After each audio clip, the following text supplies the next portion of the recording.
भैया कितने बजे लेके गए थे भाई इनको? वो लोग घर आए थे उसके लेने के लिए जी। बच्चे रोजा रखे हुए थे। अच्छा, उसको घर से लेके गए ये लोग और कहीं कौन आया था भैया? उसके फ्रेंड थे, मैं नाम नहीं जानते। 4 लोग थे। 4 लोग थे, गाड़ी से गए लेके जी। उसको। तो उसके बाद में अभी मेरे पास लड़के ने रोजा रखा था, मैंने मना किया उसको कि आप ना जाओ बेटा। कहे नहीं पापा मेरा दोस्त है, नाराज हो जाएगा, कहेगा मैं छोड़ दिया इसको, तो आए नहीं। तो उसको लेके गए जिससे उसकी लड़ाई कभी हुई होगी, तो उसने जो है वो नहीं गया वो लड़का। मैंने उससे पूछा भी था बहुत पहले भी कि बेटा कोई बात तो नहीं कि पापा मेरी लड़ाई उससे कोई नहीं हुई थी, वो मेरे दोस्त की हुई थी, मुझे क्या पता था कि इसको मार देंगे। वो नहीं गया, पूरी प्लानिंग के तहत मर्डर हुआ। एक मासूम बच्चे को उसका दोस्त बर्थडे पार्टी पर बुलाता है और फिर गोली मारकर उसकी हत्या कर देता है। और अफसोस की बात है कि इस घटना को हादसा का रूप दिया जाता है। उस बच्चे जिसकी जान चली गई, उसके पिता का रो रो कर बुरा हाल है और परिवार काफी टूट चुका है, सदमे में है। रमजान का वक्त चल रहा है, वो मासूम बच्चा रोजे पर था। इफ्तारी से पहले उसकी हत्या कर दी जाती है गोली मारकर। ये पूरी घटना कई दिनों से चल रही है, लेकिन अफसोस की बात यह भी है कि अब तक उस मासूम बच्चे उनैश को कोई इंसाफ मिलने की रोशनी तक नजर नहीं आ रही है। उसका परिवार इंसाफ चाहता है और कार्रवाई की मांग कर रहा है।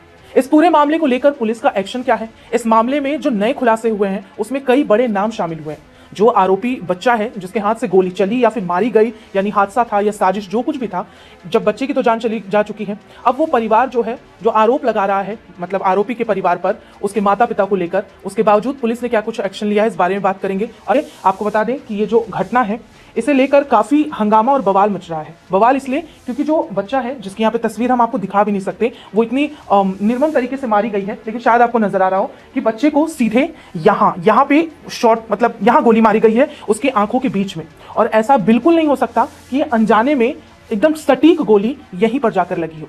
इस बच्चे को जिस तरीके से गोली मारी गई है, ऐसा लग रहा है कि पिस्तल को बकायदा निशाना लगाकर पास रखकर मारी गई है। यही बात उनैश के पिता बार बार चीख चीख कर बोल रहे हैं, लेकिन कोई उन्हें सुनने वाला नहीं है। अब सवाल यह भी है कि ऐसे में उनैश को न्याय कब मिलेगा और कौन दिलाएगा न्याय? अब बात पूरे घटना की कर ले तो ये जो घटना है ये यूपी के लखनऊ की है, और लखनऊ में इस घटना को खूनी बर्थडे पार्टी के नाम से भी जाना जा रहा है। खूनी इसलिए क्योंकि उनैश की मौत हो गई है इसमें। ये जो घटना है लखनऊ में सरोजनी नगर में कृष्णनगर थाना क्षेत्र की बताई जा रही है। इसके अलावा इस मामले को लेकर यह कहा जा रहा है कि जिस दिन यह घटना घटी, होता यह है कि कुछ लोग आते हैं, मतलब कुछ लोग क्या, हिंदू परिवार के कुछ बच्चे आते हैं जो कि उनैश के क्लासमेट रह चुके हैं, स्कूल में साथ में पढ़ाई करते हैं। वो कार से आते हैं, एक ड्राइवर होता है, उसमें 3 दोस्त होते हैं, और वो लोग आते हैं उनैश के घर, कहते हैं कि मेरी पार्टी है, बर्थडे पार्टी है और हम लोग तुम्हें लेने आए हैं। उसके बाद होता क्या है, उनैश की उम्र की बात कर ले तो 12 से 13 साल उनैश की उम्र बताई जा रही है, और इसी 12 से 13 साल के उनैश की मौत हुई है। बात कर ले अगर उस दिन की, तो बता दें कि ड्राइवर 3 बच्चों को लेकर कार में आता है उनैश के घर, और उनैश को कहता है कि बर्थडे पार्टी है मेरी, चलो। उस पर उनैश के पिता कहते हैं कि बेटा रमजान चल रहा है, रोजा रखे हुए हो ऑलरेडी, तुम इफ्तारी का वक्त हो जाएगा, कि मत जाओ। लेकिन ये बच्चा कहता है कि नहीं पापा, दोस्ती की बात है, मेरा फ्रेंड है, उसे बुरा लगेगा, और वो चला जाता है। शायद उस समय उनैश को, उसके पिता को, किसी को नहीं पता था कि शायद उनका ये बेटा ना लौटे। उनैश को भी नहीं पता था कि वहां दोस्त के घर उसे मारने की साजिश रची जा रही है। ये हम नहीं कह रहे हैं, ये इनके पिता के हिसाब से कहा जा रहा है कि ये साजिश है। हालांकि क्या है ये तो पुलिस जांच में आगे बताएगी। होता क्या, वो लोग वहां से उसे लेकर चले जाते हैं। फिर शाम के वक्त फोन आता है आरोपी के परिवार की तरफ से उनैश के घर पे कि यहाँ एक हॉस्पिटल है, वहां पर पहुंच जाओ, लोक बंधु हॉस्पिटल, वहां पे तुम्हारा बेटा है, एडमिट है, और हादसा हो गया है जहां पर उसे गलती से गोली लग गई है, एक्सीडेंटली। वहां पर यह कह के फोन काट दिया जाता है। इतना ही नहीं, फोन पे एक और लाइन कही जाती है कि जाकर देख लो जिंदा है या मर गया।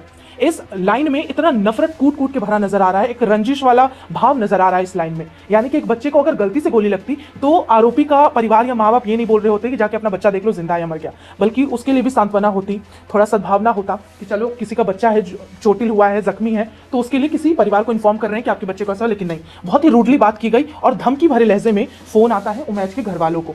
वहां पर उसके फैमिली वाले पहुंचते हैं, पिता पहुंचते हैं हॉस्पिटल में, तो डॉक्टर्स से वो रिक्वेस्ट करते हैं कि बच्चे को देखने दो। बच्चे को दिखाया नहीं जाता, और नहीं तो क्या किया जाता है कि रोका जाता है कि नहीं आप नहीं मिल सकते, कुछ ना कुछ एक्सक्यूज देकर। उसके बाद थोड़ी देर बाद डॉक्टर आता है और कहता है कि आपका बेटा मर गया है गोली लगने से, और बाप को शव दे दिया जाता है। सोचिए कि उस बाप के दिल पर क्या गुजरी होगी जो कुछ घंटे पहले उनके साथ बैठकर शायद इफ्तारी करके अपना रोजा तोड़ रहा होता, उनके साथ बैठकर घर में हंस खेल रहा होता, लेकिन उसकी जिंदगी पल भर में खत्म हो गई, और बाप को यह तक नहीं पता चल पा रहा कि आखिर एग्जैक्टली उसके बेटे के साथ क्या कुछ हुआ है।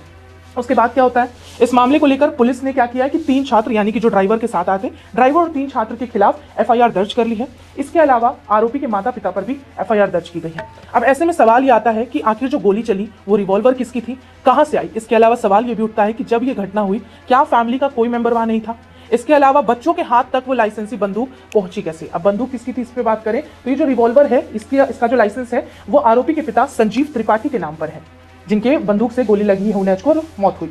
उनैज के पिता की बात करें तो उनके पिता का नाम, जो बच्चा अब नहीं रहा इस दुनिया में, ज़मीर खान है। और ज़मीर खान कोई रईस घर के या कोई पॉलिटिकल बैकग्राउंड का शख्स नहीं है, बल्कि ये बेचारे से इलेक्ट्रॉनिक की दुकान चलाते हैं। बहुत साधारण सा परिवार है। और जो उनैज जिसकी मौत हुई है, जिसे मारा गया है, वो बच्चा काफ़ी होनहार है। ये आसपास के लोग बताते हैं कि बहुत होनहार और तमीज़दार बच्चा था।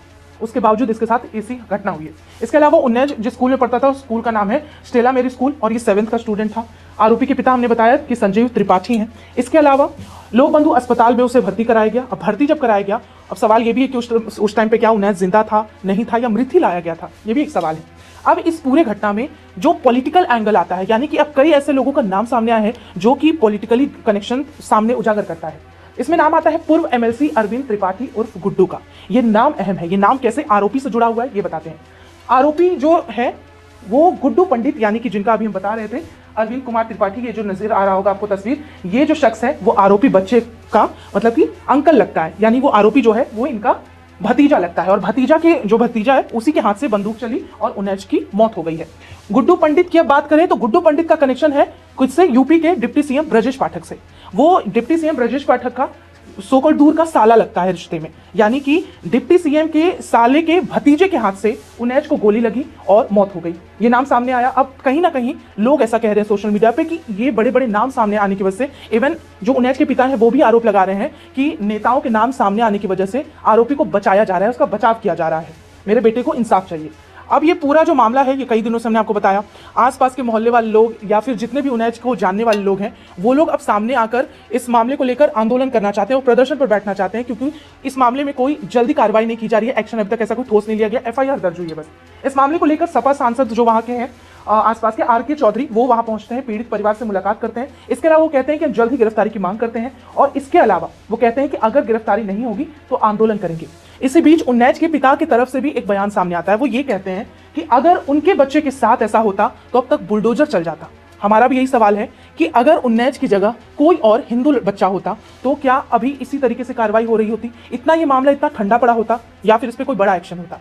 अगर होता तो उनैज भी किसी के घर का बेटा है, किसी के घर का चिराग बुझ गया और गलती से या जैसे भी, लेकिन इस मामले में जो एक्शन होना चाहिए एक्चुअली वो एक्शन हुआ नहीं है। इस बात से उनैज के पिता काफी नाराज हैं और उस बाप के दिल पे जो बीत रही है शायद हम और आप बता तक नहीं सकते। लेकिन सवाल वही आ जाता है कि आखिर यूपी में ऐसा क्या है कि एक मुस्लिम बच्चे को इस तरीके से गोली मार के हत्या कर दी जाती है और इस घटना को हत्या के बजाय हादसा दिखाने की कोशिश में लोग लग जाते हैं और आरोपी को बचाने लग जाते हैं।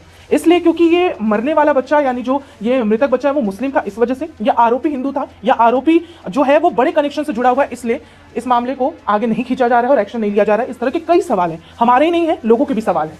इसके अलावा जो मामला है इस पर अब सवाल ये उठता है कि अगर एक्शन होता है जो भी मामला इसमें, तो किसे सजा मिलेगी और क्या मिल सकती है? क्योंकि जो मारा है जिस बच्चे ने गोली, जिसके हाथ से लगी या मारा इंटेंशनली जैसे भी, वो है नाबालिग, मरने वाला बच्चा है नाबालिग, तो किस पे कार्रवाई होगी? तो भारतीय न्याय संहिता की धारा 106 लगती है जब लापरवाही से मौत हो। अगर किसी से गलती से किसी की हत्या हो जाती है तो धारा लगती है, लेकिन ये किस पे एप्लीकेबल है? 18 साल से ऊपर वालों के लिए। अब 18 साल से कम यानी अगर नाबालिग है आरोपी तो उसे जुवेनाइल जस्टिस एक्ट 2015 के तहत ये मामला दर्ज होगा। इसके अलावा अब ये किसी लाइसेंसी बंदूक से गोली चली है तो इसके लिए आर्म्स एक्ट 1959 की धारा 30 के अंदर यानी कि लाइसेंस की शर्तों का उल्लंघन, जिसके नाम पर ये बंदूक निकाली गई है, जिसे लाइसेंस मिला हुआ है, उस व्यक्ति पर इस मामले में केस दर्ज होगा और उस पर एक्शन लिया जाएगा। तो ये हमने आपको बता दिया कि आखिर हमारा कानून है वो कैसे काम करेगा इस पूरे मामले को लेकर। इसके अलावा हमने आपको हर एक बात बता दी जो ये लखनऊ के खूनी बर्थडे से रिलेटेड है। उनैज के बारे में बता दिया, इसके पिता की व्यथा बता दी और जो मांग कर रहे हैं इसके पिता वो भी बता दिया। लेकिन इस मामले को लेकर अभी भी सरकार की तरफ से, प्रशासन की तरफ से खामोशी और चुप्पी साधी गई है। सवाल यह है कि आखिर आप चुप क्यों हैं? दोस्तों, इतनी मेहनत से आपके लिए इस्लामिक इन्फॉर्मेशन पेश कर रहा हूं। आपसे रिक्वेस्ट है, अपील है कि हमारे चैनल को सब्सक्राइब ज़रूर करें और अपने दोस्तों में शेयर भी करें।